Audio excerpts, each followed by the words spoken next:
How would you like Santa to bring you a year's supply of HPD, American Reef's marine fish and coral food? Well, if that's something that interests you, then stick around because we're going to review those details, as well as we spent about 30 to 40 minutes with Mike Paletta going over some holiday gift ideas for the ReefKeeper.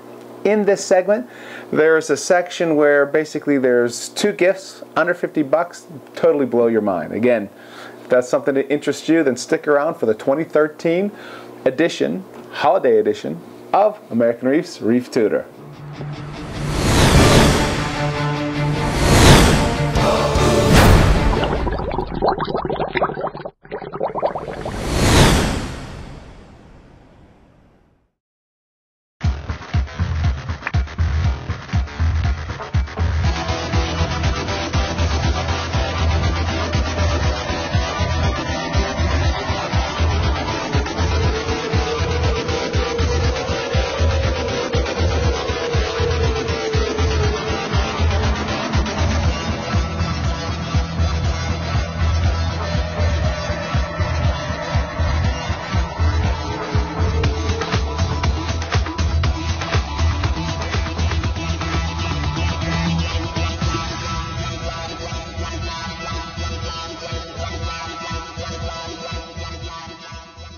So let's talk about the HPD giveaway first.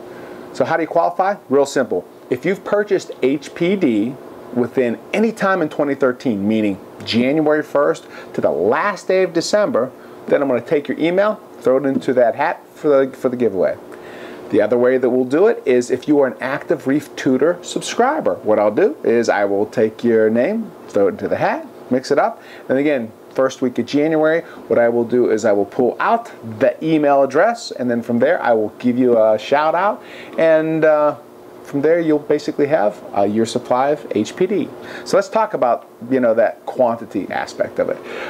Quantity wise, I figure 1 8-ounce deli style container is probably more than enough to last, you know, every month. So the idea would be, you know, roughly 12 of those containers full of HPD.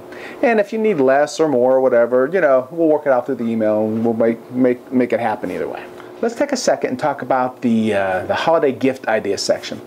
You know, during the holidays, you know, we as reef keepers are either, you know, trying to give our reef keeping friends some cool, you know, basically reef keeping toys, so to speak, or we're being asked, hey, you know, what kind of cool reef keeping toys would you like?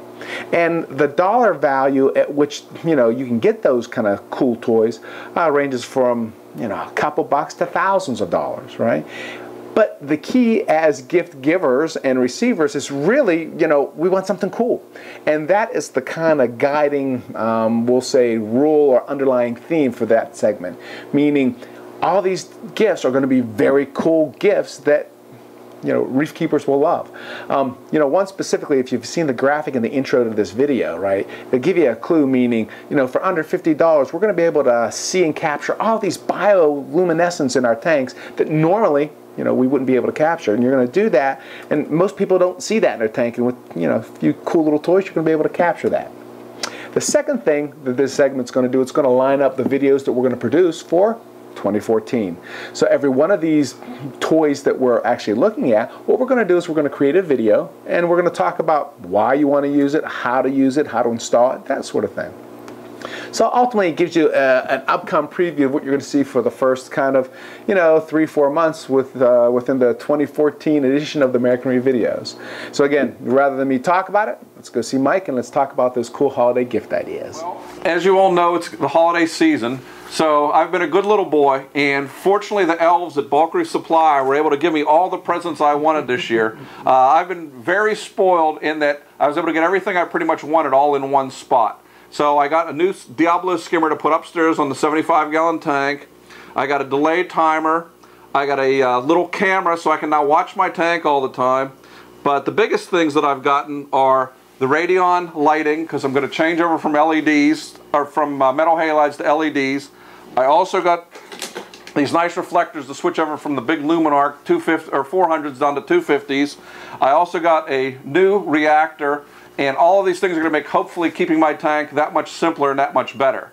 So this is your stocking stuffer kind of episode, is that the idea? This is, everybody that's in the hobby always has a tough time coming up with gifts that they want to tell their family and friends to get them. Some of these are expensive, obviously. Some of them are inexpensive. All of them can make the hobby a lot more fun and a lot easier to do. So that's why I got them, just to show you some of the things that are out there, because not everyone can keep track of all the new stuff. And this year there was a ton of new stuff that came out, and a lot of it is really nice and does make the hobby a lot more fun and a lot easier to do. And as I've said, if it's easier to do, we're more likely to do it. If it's more difficult to do, that's why I like the one-stop shopping at Bulk Reef Supply. They had everything that I wanted all in one spot. Did they even have that camera or no? They didn't have the camera. Okay. I found that online. Good deal. After seeing it referred to by a few hobbyist friends of mine. That's the only thing they don't have, but I'm assuming after we say this, maybe they'll get it in. Right. So if you're, like, if this is your Christmas list, obviously, that you have, right? If you could have just one of these items, because you've got to figure most of the reef guys out there, they can't have it, right? Which is the ultimate for you in your pile? The new toy that I wanted this year, because I travel a lot, and I have cousins and friends take care of the tank when I'm away, is this little drop cam.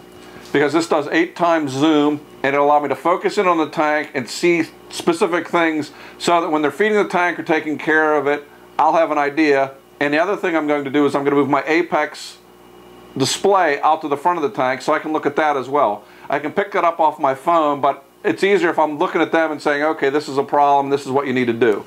So it's a $200 toy, but... Okay, so let's talk about how that does that though, right? Meaning that most cameras have motion, and you can either move them around and it becomes mechanical and they break. Right. This one here is a little different. You want to go over that? This one basically does it all digitally. I mean, it just focuses down on the spots that you want, and it can move from side to side. And if you're real clever and place mirrors about, you can have it focus on the mirror to focus down on another tank or something else you want in the room. So by manipulating it from your phone, you can see everything that you want. Obviously, you need a smartphone to go with this, and the better the visibility on the smartphone, the better the picture, the more you can see. But on most, iPhones or Androids, right? Androids, yep. You're going to pick up very good photo quality, and you're going to see what's going on, at least enough to know if there's a problem or not in that tank. And again, just to clarify, because I didn't realize when you told me this, right? That smartphone, when you touch in on an area of the picture, for example, that's where it zooms in on, right? Right. So it takes advantage of that touch screen. Yeah, right? I mean, it's a really clever design. I mean, for $200, which is basically one coral for all of us, it's a really nice way to keep track of your tank. So I've wanted one for a while. I hadn't seen one that I really thought was worthwhile. When I read about this one and then went online and looked at everything, this basically fulfilled my needs. Now, if you want inexpensive things, there's basically two. One, I love the Ecotech super glue. Okay. I've been looking for things that glue down stuff very easily and where I don't blow the whole tube the first time I squeeze it. Right. That is, you don't want the tube to seal up, dry out, and you're stuck with basically a tube that's totally solidified. With this, it's worked very well. It's viscous enough that it'll hold things down. And as I tell everyone, you spend $200 on a frag, don't scrimp on the glue. Right. Put enough glue that it holds it in place, because your goal is to hold it in place long enough so that the coral encrusts. If you're gluing this to hold the coral down forever, this isn't going to work. But if you're gluing down frags or other little things that you want the coral to encrust on, this will give you enough time to do that. Okay, hold it. So now, is that still a cyanoacrylate based kind of glue? Yes, it's still the typical super glue. Okay. But I like the design of the bottle. And the thing I always do though is once I start using it, I always leave it upside down. One, it doesn't allow air to get in. Obviously, I put the lid on it. But also, when you use it, it's easier just to squeeze it out. Sure. So if you have it like this, there's air on top. It gets a little more viscous. It's not quite as good. But by sealing it upside down, the air is on the other side. You don't have the problem that you would until you get to the very bottom of the bottle. Now, this glue, I'm assuming it's not glue that you can use in the tank, right? It's glue that you use outside of the tank when you're putting on frag plugs? You put on frag plugs, but I have glued things in the tank. You can't really shoot it in and do that. Right. What I do is, when I'm gluing a frag, what's interesting is Dieter Brockman did an article on fragging corals that I read about a couple weeks ago. Basically what he said was, frags over 1 inch in size have about a 90% or higher survival rate. 3/4 of an inch or smaller have about a 50% survival rate. So all frags obviously should be over an inch. But the other thing he found was if he did all these frag work underwater, there was 100% survival. If he did them out in the air, it cut their survival rate by 25%. Okay. So obviously we've been doing something wrong. Is we take the frags out, let them dry, stress them out, put them in. But, so now what I do, I take the frag plug, I put the glue on the frag plug out of the water, I let it sit for 30 seconds, I cut the frag, keep it underwater, attach it in, and put it down. That way the frag never gets out of the water. I've had a lot more success doing that. I mean, it's something seemingly trivial, but I trust what the Germans are doing because in this regard, because they're as meticulous as I am and some of the other people are. So that's really helped in the long-term survival of the frags. Now, in terms of two of the least expensive but coolest things you can get, there's this 450 nanometer flashlight. That is, it does a very blue light. And what's cool about it is when you shine it on a specific coral, you can really see the coloration on the coral. If you're in a dealer's tank or somebody else's tank, it's not necessary to have the LEDs on. This is blue enough that this is like a blue LED on a spot.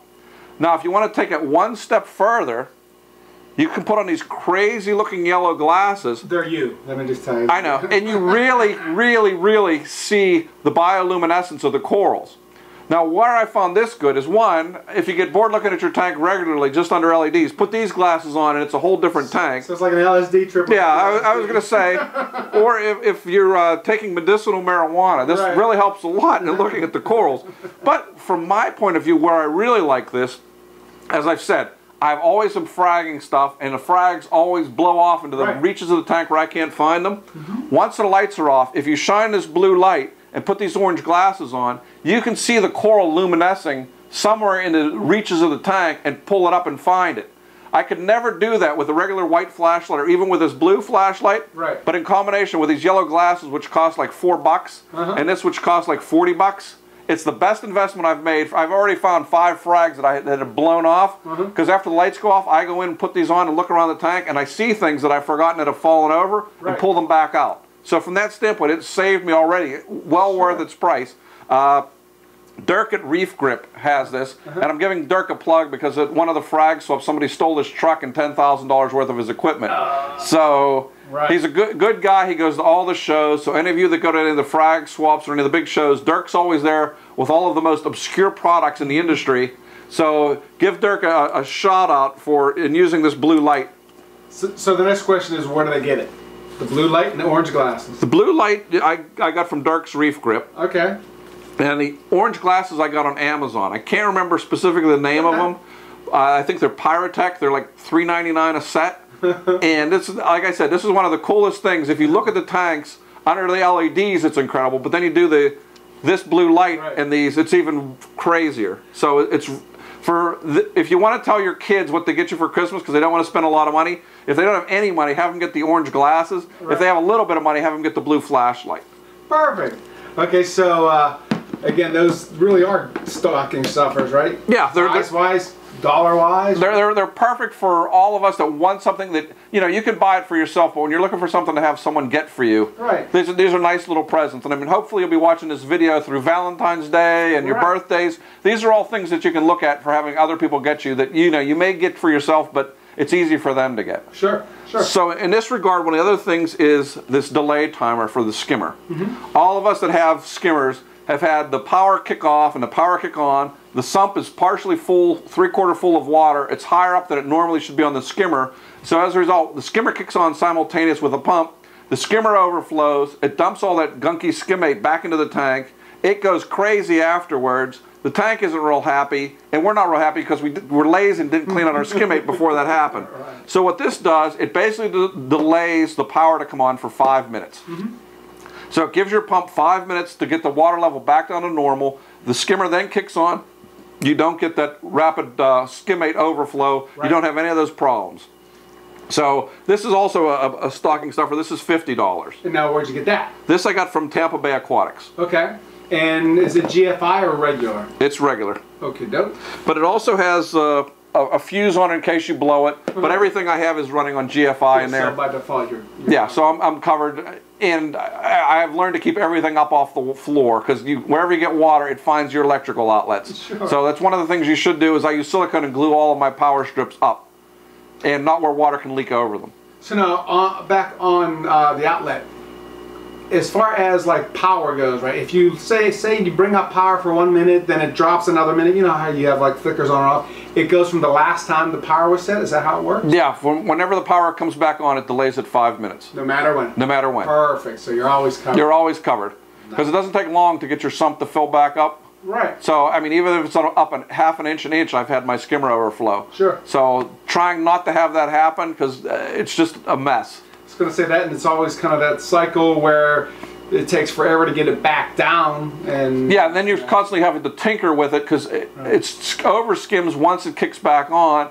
You have to turn it down, then you have to turn it back up. All the little things. I mean, it sounds like a lot, $50 for that, but for me, peace of mind is well worth that. I mean, I look at everything in terms of a coral, so this basically cost me half a coral. Right. So now, since you have the Apex on your tank, why would you choose to use that instead of the Apex? I can't have an Apex that has a delay once the power goes out on one specific outlet. And I don't have the skimmer on the Apex per se. I have it on the strip that have individuals because when I'm working, doing water changes and stuff, all I have to do is push one button that's marked for skimmer. It shuts off while I do the water change, or when I'm cleaning the skimmer or anything, I just push one little button and it's offline. And is that because you got wet hands kind of thing, so touching electrical stuff? Yeah, I've been electrocuted way too many times. That's what happened to all my hair. It just blew it right out of my head. So now I've learned not to do that. So I always wear tennis shoes or don't have, I'm not grounded when I'm working in the tank. So that's one of the things that we should have for Apex. It should have a grounding probe that lights up whenever you have electrical current in the tank. So that's one of the things they should have. Because all of us have had broken heaters, which are the worst. Right. As we discussed last time about heaters. Right. Sometimes they don't work, but sometimes they crack and don't work, and you don't know that, and you put your hand in, and all of a sudden, I mean, and if you have any cuts or little micro abrasions on your hand, you can feel that little electrical surge, and you know, uh-oh, something's wrong. I mean, I have the devices, the amp meter, check and see, but then you have to go plug things in one by one. Right. I mean, that's the other nice thing about having the strips. I have individual things that turn on and off. Right, like we showed last time. Yep. My next thing is to buy a label maker because I forgot what half the stuff's plugged into. Because that's the biggest thing I wish someone would make, is like a box that has like 50 plugs in it with names on it. Like the Europeans, I've seen in their tanks where each one has an individual box and you just run it into your main fuse box. Right. That would make this hobby so much easier. Someone eventually is going to have that. So you're saying basically we'll call it a glorified outlet. A glorified individual power strip. Only it's big, already pre-labeled. Yeah. There you go. Okay. Yeah. Something that has, you know, 25, 30, 40 plugs. Okay, so hold on. Where'd you get the timer from? I got this from Tampa Bay Aquatics. Okay, so there's Tampa Bay Aquatics' next product, right? Yeah. The mega. Well, I'm hoping someone, there's so many electrical engineers in this hobby that someone's eventually going to come out with a big, because we all have it. We have plugs and cords everywhere. Right. It's a mess, and it's an electrician's nightmare because there's a very high risk that a fair number of us get shocked or electrocuted. Yeah. So. Yep. Yeah, great idea. Yeah, so I'm not an electrical engineer, so that's not in my ballywick to do, but it would be something that would be worthwhile. Very good. Let's take a break, and then we'll be back to go over the other goodies, because I see, since you talked about skimmers, you already have a skimmer and some other things there. Yes. Okay, what's next on the list, sir? Well, the other two things I have that are hopefully going to make my life a little bit easier is the new Diablo skimmer with a DC pump, which means I have a lot more controllability of it. Yeah, I was going to ask, what's the main thing is just you can sort of futz around with it a lot more than you can a regular skimmer. There you have to adjust the flow. Here you can adjust the flow from the pump. I mean, in stupid me, a couple weeks ago, the skimmer just wasn't skimming and I couldn't figure out why.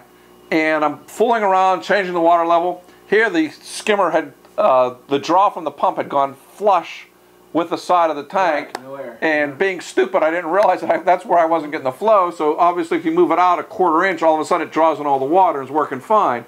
So hopefully with this I'll know that a little bit sooner, because now I know to look for that. But then I had to adjust the flow and everything else. Like I said, just like an overflowing a skimmer, it was the same thing. So I'm hoping this makes managing the skimmer upstairs on that small tank a lot easier. And what do you have upstairs now on that tank? The Vertex. And what's your general, because you've been using that for a couple months now, right? I've been using it for about 5. I like it a lot better than the CAD Pro one that I had on there previously. It seems to take out a lot more skimmate. The tank seems to be doing better in that regard.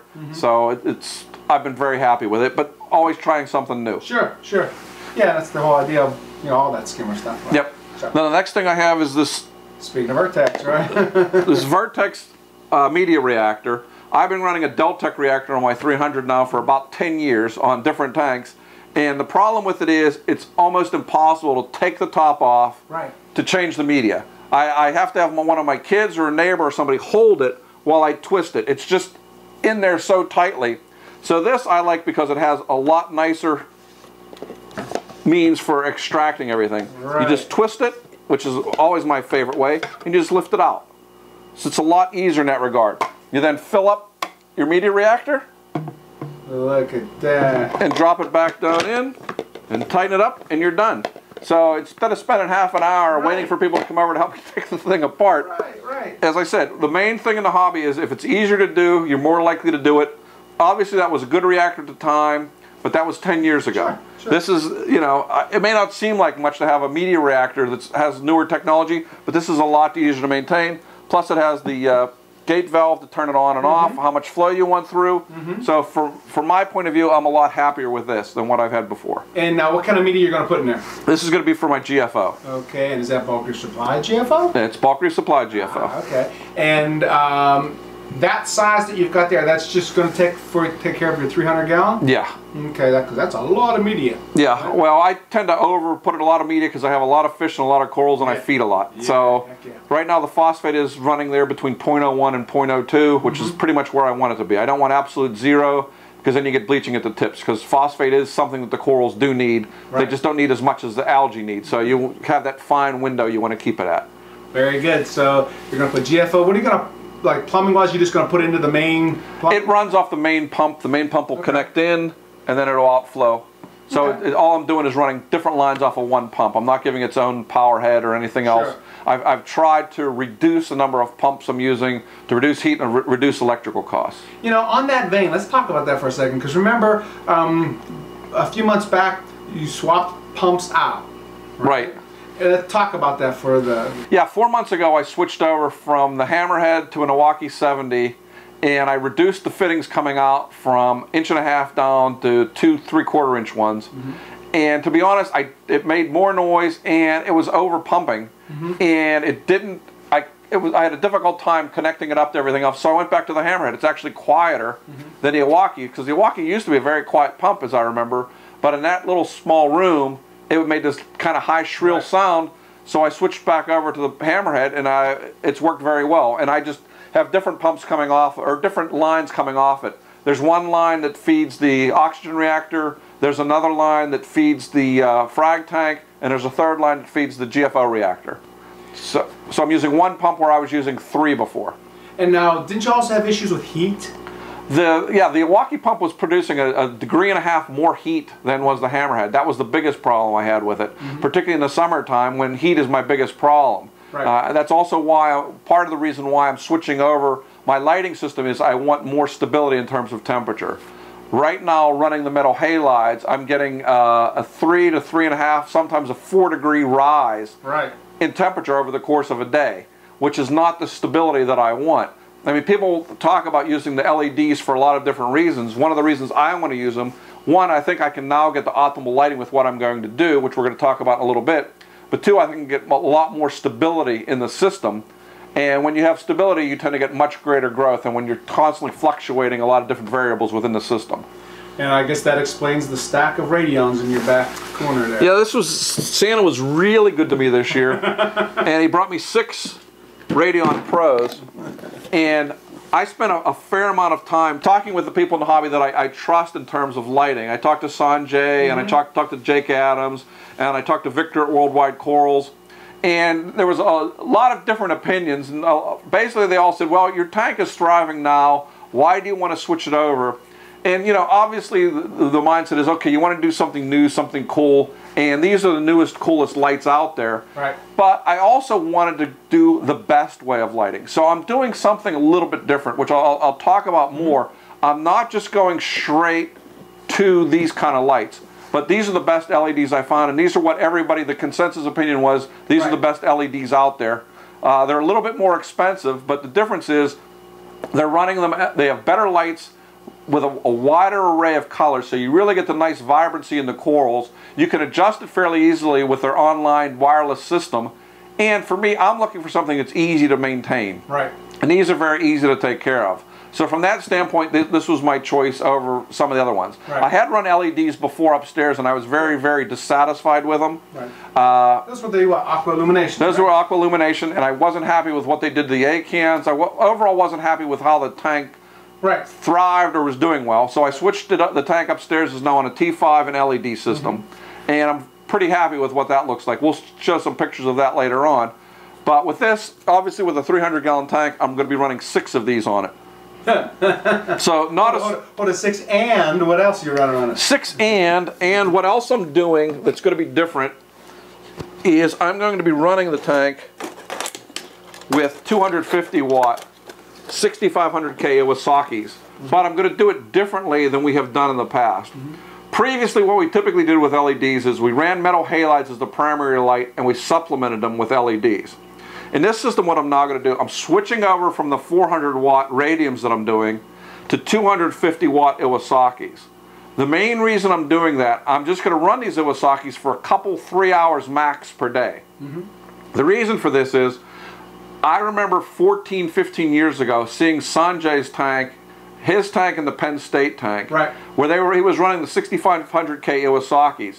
The growth and the vibrancy of his corals was such that he would have to take out what looked like cinder blocks of coral. They would go to the surface and become just this massive head of coral. Running the radiums, I'm getting nice coloration, but I'm not getting that. But more importantly from my point of view, with the radions, I get a really nice coloration of the corals. It's visually very appealing. I'm going to get the luminescence of the corals that I want, particularly some of the LPSs, but also with the SPS corals. But more importantly, whenever Sanjay was running the 6500Ks, he was running what we would consider boring milliporas, except when they were in his system, they would be 3-toned milliporas. That is, the body of the coral would be one, the tips would be the other, the palms would be a third color. He was just running these under 6500Ks. By blasting them, he was getting so much growth that he was getting the really full coloration of the corals. That's why I want to run these for 2 or 3 hours per day. The other thing is that some of the corals that I've tried to keep, the Australian prostatas, the spathulatas, I've not gotten the long-term healthy bright coloration. And in talking with a lot of people, no one has been able to keep that kind of coloration. And whenever I ask them what lighting they're running, they're traditionally running either 20Ks or 14Ks. So over time, that coloration of those corals is going. Also, one of the things that happens when you run the 20Ks or the 14Ks or a bluer tank, you lose a lot of color. I know that sounds crazy, but when I say you lose color, your pink Stellophers turn this purpley beige pink. They don't have that vibrant pink like you see in a low Kelvin temperature lit tank, or when I saw when I was out diving. There they were the vivid pinks. The same thing with the Seriatoporas. You also tend to have all your yellows shift to green and all your purple shift to blue. So what I want to try and do is get the optimal coloration of the corals by running the 6500K bulbs, but then get the visually appealing color by running the LEDs. So from my point of view, it's going to be a lot more visually appealing and healthy for the corals. I mean, right now the tank is thriving, so I'm taking a risk, but I don't think it's that big a risk because I'm going to acclimate everything relatively slowly. I'm not going to blast them with 12 hours of 250K 6500 bulbs because the par levels are as comparable to a 400 watt 14K or 10K bulb. So I'm going to acclimate them relatively slowly to all of this. Because the thing in reading a lot of the German work, they all say one of the things that Americans don't understand is they've not really seen corals die out from going to lower light from higher light, but they have seen them bleach out from going from higher light to lower, or from going from lower light to higher light. And that's one of the things we tend to take for granted, or we don't acclimate them properly. Particularly small frags, you put them in and they bleach immediately because you put them at the top of the tank. I try to start everything off on the sides, down below, and then gradually move it up over the course of 6 to 8 weeks. And in that way, I'm not getting the light shock. But I think this is going to be potentially the same type of thing, so I'm going to do this very gradually. For the first week or so, they're only going to be on for an hour a day. After that, they're going to go on for 2 hours after 2 weeks. Then after 2 more weeks, they may go on for 3 hours. But the other thing I'm hoping to do is by only running them for a short time, one, I'm not going to be changing out the bulb, so I'm going to get more stability that way. Because every 6 months, I'm now changing out the radiums, I'm moving them around, I'm constantly losing the stability factor. 2, I told you about the temperature change. And 3, there's just constant finagling on the tank because I'm also evaporating out a fair amount of water every day. So as a result, there's a lot of humidity in the room, there's a lot of heat that I have to take out, and the ancillary effect I'm hoping to see is if I can reduce my cooling and lighting costs a little bit. Right, right. And again, like we had talked about, this is not the solution for the weak of heart or wallet, right? You know. No, this is not to save money per se on that.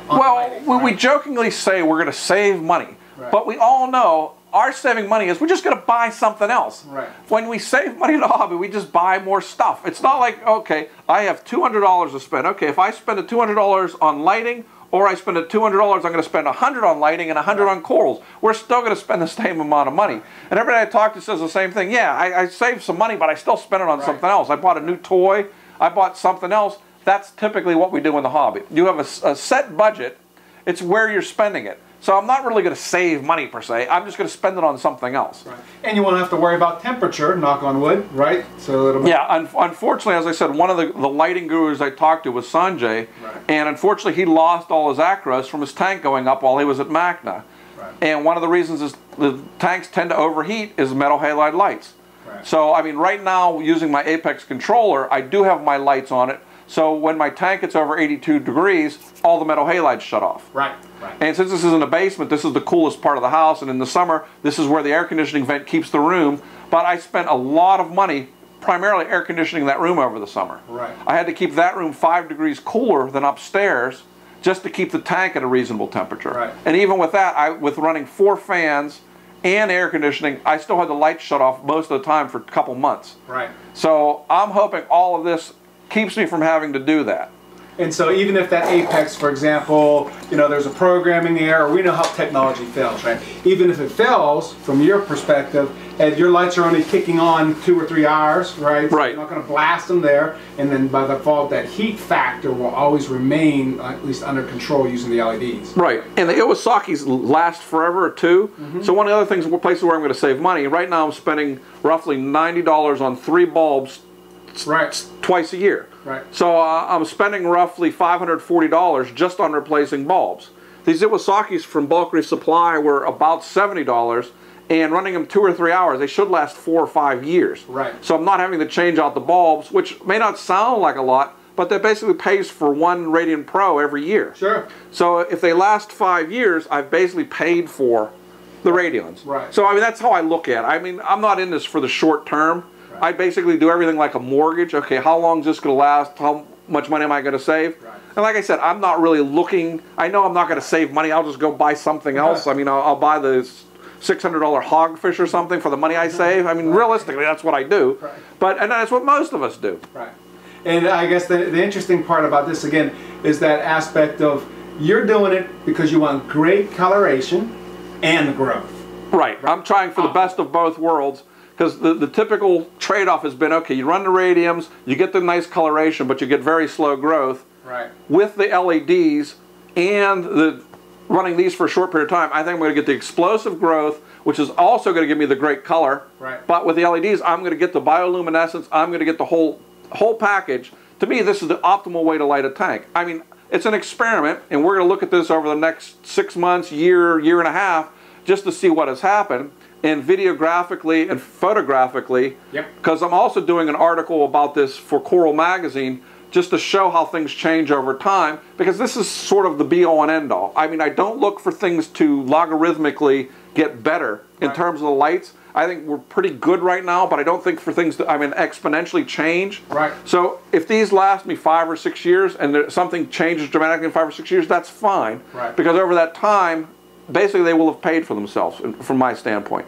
Well, I guess on that, you know, tone of measuring, for example, you did some work, right? Meaning you got 1, we'll say, 1/3 of your kind of tank lit with your optimum solution.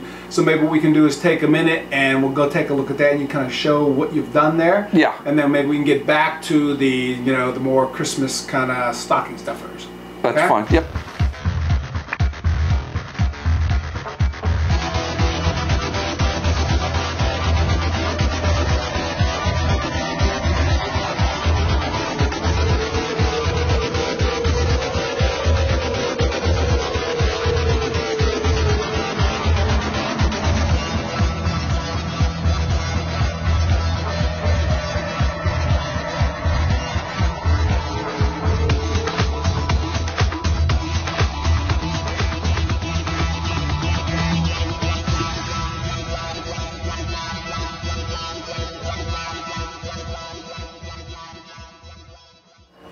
As I said, part of my Christmas projects is to change the lighting on the tank, and with my new 250 watt reflectors and Iwasaki bulbs and the Radeon Pros, I'm shifting over the tank. I haven't gotten to that point yet, but I'm just starting to make the changes.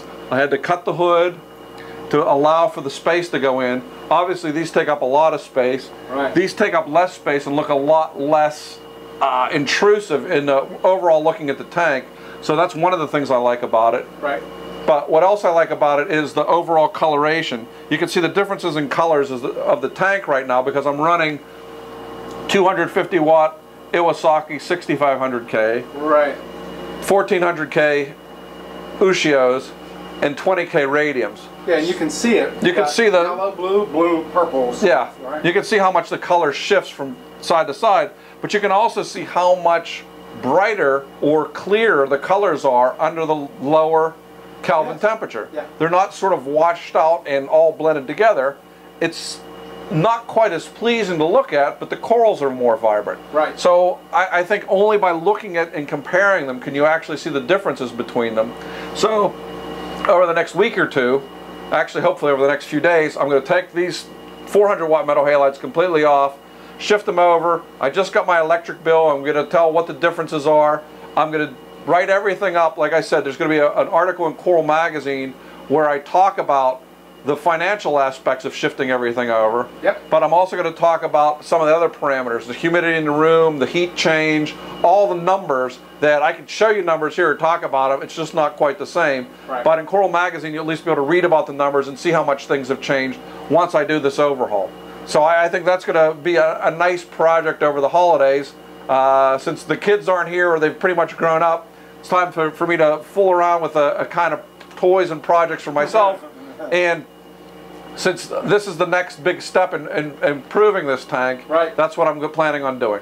Very good. Okay, so again, as far as a Christmas list item goes, that's kind of the, if you're a really, really, really, really good boy. Yep, right, and your significant other allows you to spend a fair amount of money, but in the long run, you'll probably end up actually saving money. So I know it's hard to justify that as a one-time expense. I've tried it, didn't work. But realistically, when you're looking at the hobby as a whole, and you're not looking at this as a 6-month television set, but something as a long-term where you get the growth and the color, and it's very enjoyable for you and the kids, this is the ticket. Good deal. One of the concerns people have is most of us that have metal halides don't want to trade out of the metal halides. Right. You already have that investment in them. Right. And fortunately, most of us have gone to electronic ballast.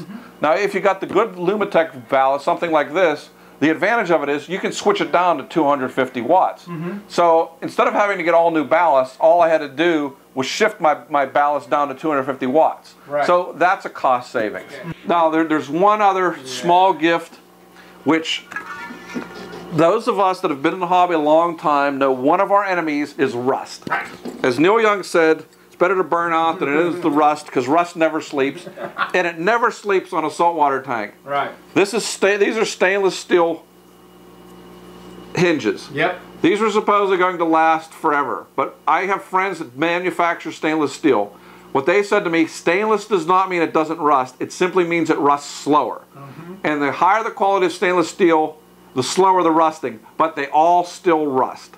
So on my hood and on my canopy, the hinges had gotten so bad that it's very difficult to get them to keep going. Right. Fortunately, the people at Marineland have realized that this is problematic, and they're going to start stocking these hinges, hopefully, because they've gotten several calls about them.